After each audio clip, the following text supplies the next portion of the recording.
Pembahasnya telah hadir bersama kami Sekjen Kementerian Perindustrian Bapak Dodi Widodo. Apa kabar Bapak? Kabar baik. Pak, pertanyaan pertama saya yang pasti juga banyak pemirsa penasaran begitu. Mengapa kemudian masih banyak barang impor yang digunakan di proyek-proyek pemerintah maupun di kementerian ataupun di lembaga? Oke. Mengapa banyak barang-barang impor ada di proyek pemerintah? Even sekarang kita ada program penggunaan produk dalam negeri, belum ada satu negara yang bisa memenuhi 100% produk. Jadi apakah halal untuk proyek-proyek pemerintah menggunakan produk impor? Selama itu belum diproduksi, selama ada di dalam negeri belum memenuhi standar, selama ada di dalam negeri tidak memenuhi standar tapi belum mencukupi, itu halal untuk impor. Halal untuk impor? Ya, selama tidak terkunci oleh aturan-aturan yang tadi saya sebut. Ya, oke.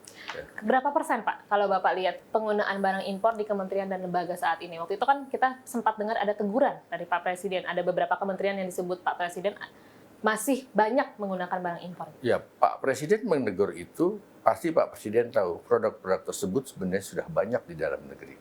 Contohnya Pak? Ya, misalnya ya, kamu contohnya sih Tendensius. Sebenarnya banyak ya. Saya nggak ingin nyebut produknya nanti kalau sebenarnya ada sudah cukup banyak yang sudah diproduksi di dalam negeri. Ya, terutama produk-produk yang proyek-proyek strategis yang besar itu ada beberapa yang sudah bisa dipenuhi di dalam negeri. Tapi kenapa masih dipilih impor Pak? Menurut Bapak, sudut pandang Bapak? Kalau yang tadi saya bilang proyek-proyek tersebut, alhamdulillah udah enggak.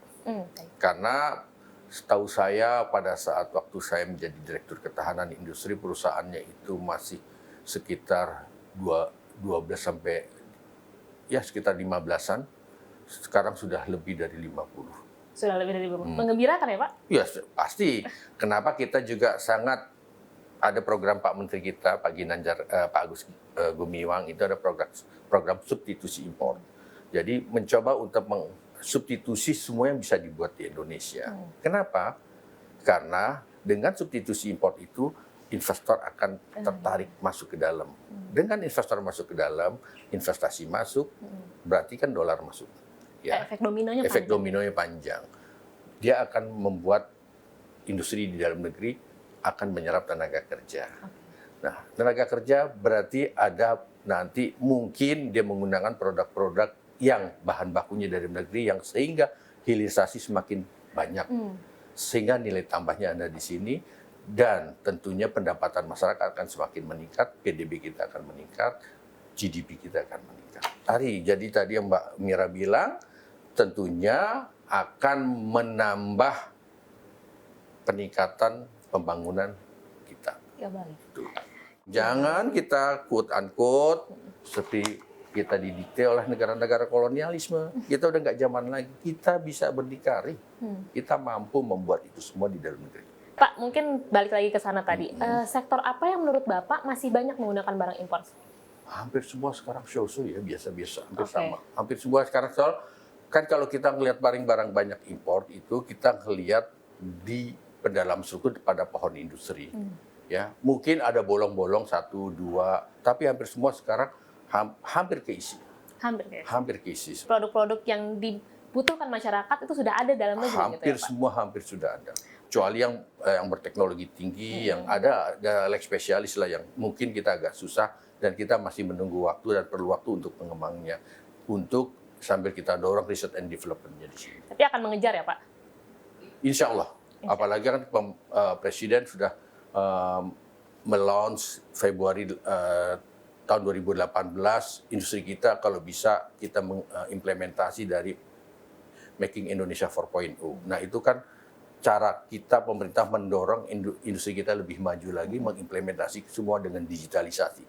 Begitu digitalisasi kita berarti lari ke industri yang modern. Industri yang modern berarti kapasitas produksi meningkat dengan produktivitas tinggi. Artinya nilai tambah dari setiap produk itu mampu berdaya saing dengan industri dari luar. Dan apa buktinya?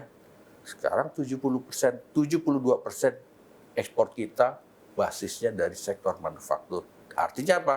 Produk industri kita, manufaktur kita mampu dan diterima berdaya saing di luar. Pak, berarti kalau bicara dampaknya penggunaan barang impor di kementerian lembaga pada perekonomian dalam negeri seperti apa? Kan gini, ada beberapa program-program misalnya kerjasama pemerintah dengan asing, yang otomatis kita tidak bisa belum sepenuhnya kita bisa membatasi proyek-proyek asing itu sepenuhnya menggunakan produk dalam negeri. Karena kita di dalam perjanjiannya, Mbak Mira tahulah proyek-proyek besar seperti apa. Nah itu yang masih susah, terutama yang tadi saya bilang proyek-proyek yang bersentuhan dengan teknologi tinggi. Artinya mesin-mesin atau alat yang berteknologi yang belum dibuat ini otomatis kita import dari luar. Pak, saya mau